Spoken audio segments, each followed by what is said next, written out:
prevent you from digesting animal foods properly. Don't you like alkaline? Isn't that supposed to be better than acidic? No. No. Your Not body the has stomach, Yeah. I'm talking about the body. The body has to be acid all over except for the blood. The blood you want to be having more of a slightly alkaline. That's the only thing. If we were healthy, everything could be acid. It'd be fine, but we're not healthy as we're not an acrid healthy. We're a healthy acrid. I've heard from many good resources that cancer can only live in an acid body, that it cannot live in an alkaline body. So they're doing things to alkalize your body, and the tumors are disappearing. That's not true. No. I would say 50% of the cancer clients I have been long-time vegetarians or over-alkaline. They're so alkaline they don't digest any food unless they eat it mono. One food at a time, with space in between. And these people are the worst cases of cancer I have, over-alkaline. So that's a fallacy. The worst condition that I found for cancer are people who live on carbohydrates.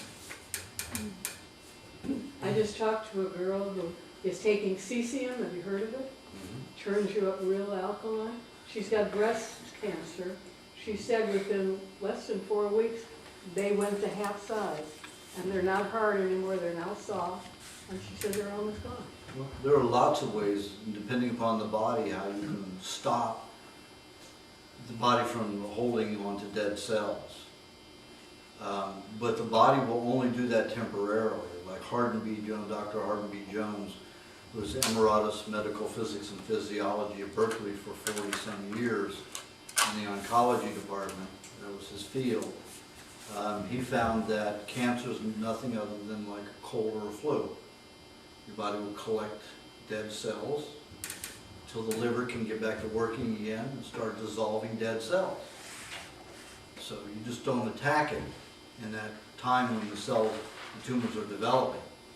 Because he said that if the medical profession got a hold of you, he went over the statistics and he found that all the people who have been diagnosed with cancer and had one or all 3 treatments lived an average of three and a half years.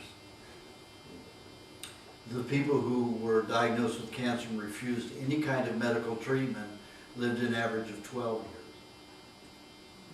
So what he found was 76% of all cancers will reverse naturally on their own if you don't do anything. Change your diet or anything. Really? Yeah. So he said you just have to leave them alone. Treat them like a cold or flu, let them run their course. And of course, if you eat fats, you're going to be able to start producing solvents to dissolve them and get rid of them quicker. Have you heard of the theory that cancer is caused by this hormone, that's the same hormone that makes a baby grow in the uterus?